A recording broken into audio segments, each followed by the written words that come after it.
The State of Play had a brand new trailer for Wolverine, a game that I've had my eye on, even though Sweet Baby Inc. is involved. If you guys aren't aware of Sweet Baby Inc., it's a whole rabbit hole that we've talked about on this channel.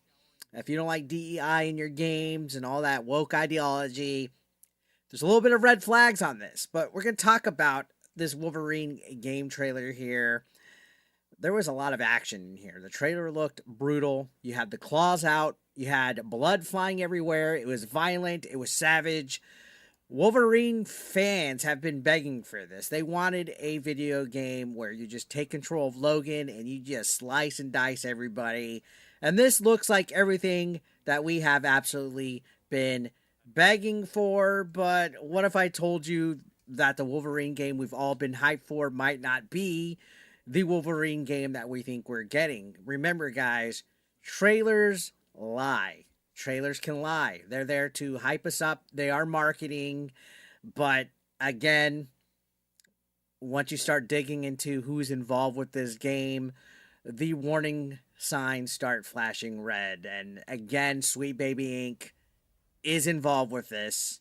They haven't denied it. It's been known for quite some time. I've made videos in the past talking about their involvement. If you lived through the Spider-Man 2 disappointment, you already know exactly why this could be a disaster in the making, why there's some concerns here. But we're going to go ahead and talk about it, guys. So the reveal, like I said, was electric. Wolverine was slashing through the enemies. The tone was dark and gritty, which is what we want. Darker and grittier than anything Marvel has greenlit in years. Thank you, Marvel gods, for giving us what we wanted. On the surface, it looked like we were finally going to get the Wolverine game fans deserved. But that's the trick, though, guys. Like I said, trailers can lie. Trailers are designed to sell fantasy, not reality. Look at Cyberpunk. Do you remember when we first got a trailer reveal for that? How much better the ray tracing and the lighting effects and the puddles on the streets looked and how much cooler it looked? We didn't get that. Look at Battlefield 2042. We didn't get that. Look at Spider-Man 2. We didn't get that. I mean, I can even do you one better. Remember No Man's Sky when that was hyped? The first initial trailer that we saw? Yeah, it wasn't anywhere close to that. Every one of those games I mentioned looked great in marketing. And they hyped us up. And then the problem happened. We got our hands on them. And the experience was nothing like that. And if you peel back the layers on Wolverine, you could see a very different story taking shape. So let's rewind a little bit and talk about why fans should be concerned here. Spider-Man on the PlayStation 4 was a hit, right? The OG Spider-Man game that came on, people loved it. It was a Western studio that nailed Marvel superhero. It was everything that we wanted, and fans thought, finally someone gets it. But then Spider-Man 2 arrived, and the shine wore off fast. Was it a bad game by any means? Not really. It still had its moments, but the story dragged. Peter Parker felt like a side character in his own game. And Mary Jane suddenly was turned into some kind of unstoppable action hero. And Venom was reduced to eye candy with no substance.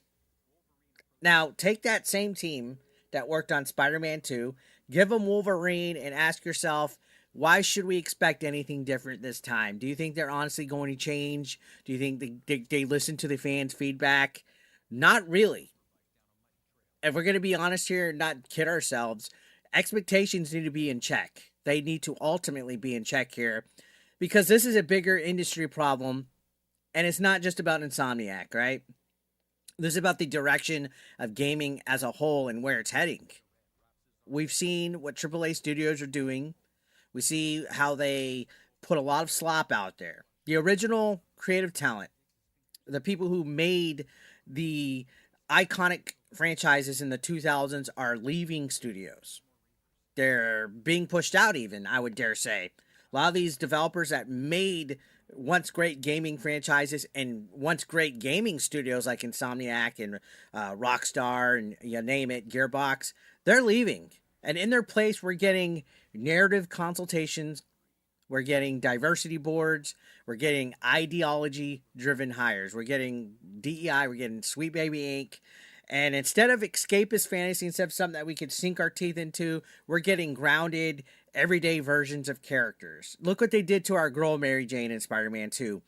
We're getting heroes that are less about inspiring us and more about reflecting someone else's agenda. Wolverine isn't supposed to feel like your HR rep at work. Okay? He's supposed to feel like a wild, savage animal, one that's barely under control.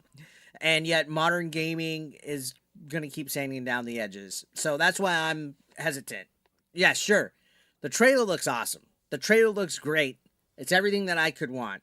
I'm probably still going to check out this game. And hopefully it proves me wrong. Hopefully it proves me wrong. But let's talk about the Sweet Baby Inc. factor. Some of you guys might not be aware of it. I do have a whole playlist. This is where it gets messy. Sweet Baby Inc. is a consulting firm at the center of so many gaming controversies within the last year or so. And they've been tied directly to both Spider-Man 2 and Wolverine. And think back, like I said, Spider-Man 2 sidelined Peter Parker. They elevated Miles Morales. They redesigned Mary Jane into what fans called the grocery store anti-look. And they scattered political window dressing all over the place. You look close enough, you'll see it, guys. It might not bug some people, but it's there. That wasn't an accident.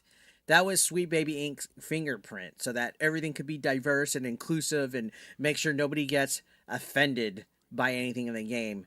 They're more focused on representation boxes instead of the actual gameplay experience. Instead of delivering something with quality, they want to check boxes instead. Now, those same fingerprints are showing up in Wolverine.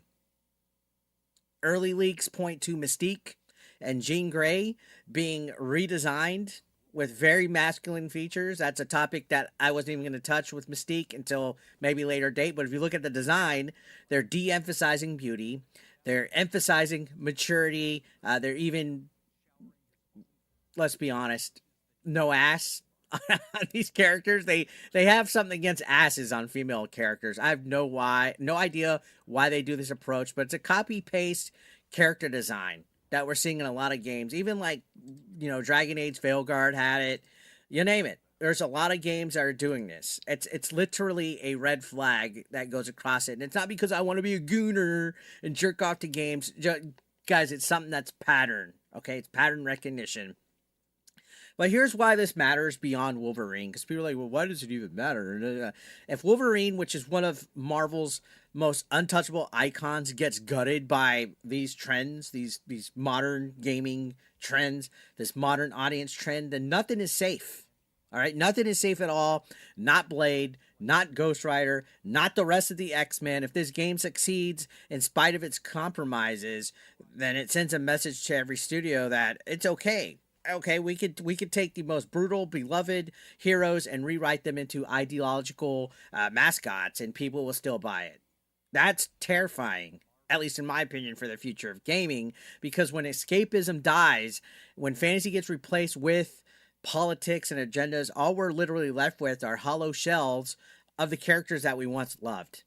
And I don't want to see them do that with Wolverine. Back in the 90s and 2000s, game developers built characters to be larger than life. They were ideals, power fantasies, versions of ourselves that we could escape, versions of ourselves that we wanted to be. And now it's the opposite. Characters are literally redesigned to look ugly. More ordinary, more plain Jane, more grounded, more like the people making the games. And it's literally self-insert storytelling, and it kills the fantasy.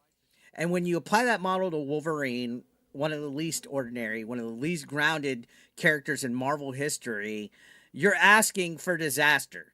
Let's be honest here. You're asking for disaster. So here's the real question, guys. Do you still trust Insomniac with Wolverine after Spider-Man 2, with Sweet Baby Inc. involved? Or are you worried that this is just Spider-Man 2 again with claws? For me, like I said, the trailer looks cool, but I can't shake the feeling that it's a mirage. It's going to be faking us out. We got violent action on the surface, but it's going to be hollow at its core. And if that's true, we're about to watch another legendary hero stripped down into just another message first mascot, pushing agendas and stuff like that. Maybe you disagree. Do you think Wolverine still has a shot at being the savage, no holds barred game that fans have been begging for? Or is this the beginning of another major letdown, another major franchise being gutted by the same cycle that we've seen over and over? Let me know. Drop your thoughts below. Hit that like or that dislike. Don't forget to hit that subscription button. We're on the road to 96,000 subscribers. I appreciate y'all. Thank you so much for watching as always. Take care. Peace out.